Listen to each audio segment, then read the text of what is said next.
Bonjour à tous, aujourd'hui on va parler d'éthique et de vie privée en lien avec les nouvelles technologies. Mais avant de rentrer dans le vif du sujet, on va d'abord se remettre dans le contexte. Nous traversons actuellement la troisième révolution du monde moderne. Il s'agit de la révolution technologique. Le développement des technologies numériques ces dernières années permet aujourd'hui de créer des systèmes intelligents et parfois un peu flippants. Il y a quelques années, nous parlions d'inventions imaginaires. Une application qui serait un Shazam, mais des visages. Salut, tu vas bien? Tu te rappelles de moi?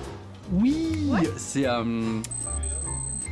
Mais aujourd'hui, la réalité rattrape la fiction. La reconnaissance faciale atteint des seuils dignes des films de science-fiction.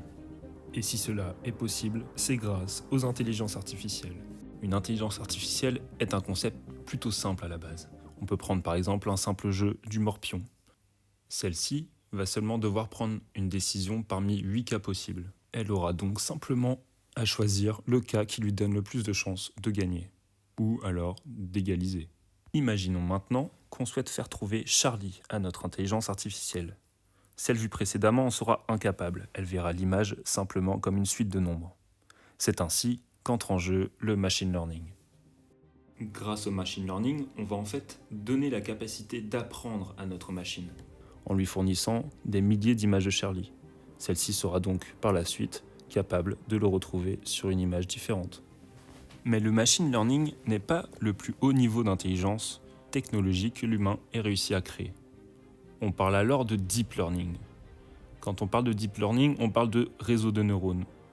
Et on parle plus de milliers d'échantillons, mais plus de millions, voire de milliards d'échantillons. Ainsi, grâce au deep learning, une machine va facilement être capable de retrouver Charlie dans une image avec un taux d'erreur proche des 0%. Vous l'aurez compris, le deep learning est la base de la reconnaissance faciale. Et c'est là où je voulais en venir. Depuis maintenant des années, les intelligences artificielles traitent des milliards de données émises chaque jour par les 7 milliards d'humains. Et oui, vous ne le savez peut-être pas, mais les GAFA et d'autres entreprises utilisent d'ores et déjà nos données pour entraîner leur intelligence artificielle. L'exemple le plus connu est la vérification CAPTCHA. Certaines entreprises comme Google nous donnent par ailleurs accès à une partie de cette intelligence via la reconnaissance d'images de Google Images. Mais avec Google Images, on est loin du Shazam des visages dont parlait Norman. Mais vous vous en doutez, il existe des logiciels bien plus puissants. Aux États-Unis, une start-up appelée Clearview.ai se base sur les données publiques émises par les GAFA. Risha told to run her face through this. Okay. Do you have much social media? I'm out there. Let's see. So, you never had a demo fail. Let's see. You've never had a demo fail? So far. Oh God. Wait, this is Instagram. Mm-hmm. I'm private on Instagram. Oh, that's someone else's Instagram. So, yeah, it's But only wait, go publicly back. available. But that's mine too.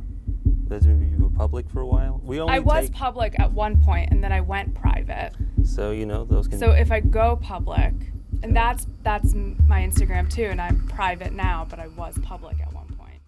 Grâce à ces données, Clearview est devenu un logiciel extrêmement puissant. Tellement puissant qu'il a permis de résoudre de nombreuses enquêtes dans la police de l'Indiana, mais aussi de reconnaître un cadavre non identifié. Ainsi, vous l'aurez compris, les intelligences artificielles sont devenues des outils extrêmement puissants, dans tous les domaines, et malheureusement, dans l'usurpation d'identité. Avant, quand on parlait d'usurpation d'identité, on pensait souvent à un faux profil Facebook, avec un petit peu de social engineering pour agir comme la personne usurpée. Ou alors, en étant un petit peu plus professionnel, on pouvait commander de faux papiers sur le darknet. Mais aujourd'hui, les choses ont changé. Il est si facile de prendre le visage de quelqu'un et de le mettre sur quelqu'un d'autre et de lui faire dire n'importe quoi. On parle alors de deepfake. President Trump is a total and complete dipshit. Now, you see, I would never say these things, at least not in a public address, but someone else would. Someone like Jordan Peele. This is a dangerous time. Moving forward, we need to be more vigilant with what we trust from the internet. That's a time when we need to rely on trusted news sources. It may sound basic, but how we move forward in the age of information is going to be the difference between whether we survive or whether we become some kind of fucked up dystopia. Thank you. And stay woke, bitches. Cette vidéo qui a fait le buzz résonne pour moi comme l'annonce d'une nouvelle menace, l'usurpation de données biométriques. A contrario des mots de passe, celles-ci ne peuvent pas être changées. À l'avenir, si on vous vole votre visage, votre voix et vos empreintes digitales, vous n'êtes plus rien et vous ne pouvez rien faire. On peut ainsi dire aujourd'hui qu'il n'y a pas forcément besoin de code génétique pour créer de véritables clones.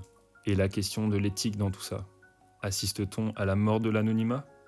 Doit-on dès aujourd'hui porter des gants, des cagoules et ne plus parler à n'importe qui ? Tout ça paraît presque irréel, pourtant ça l'est. En tout cas, ça fait peur. Si je peux vous rassurer, Google, Facebook, Twitter et d'autres travaillent déjà sur des projets de désidentification qui permettraient de reconnaître des deepfakes et ainsi de recenser les hypertrucages.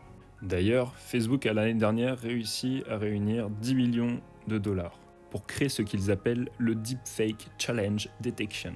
L'idée, c'est simplement d'offrir un panel de fausses et de vraies vidéos à tout type de chercheurs, d'universités et de grosses entreprises, afin de proposer aux internautes un moyen de détecter facilement les deepfakes.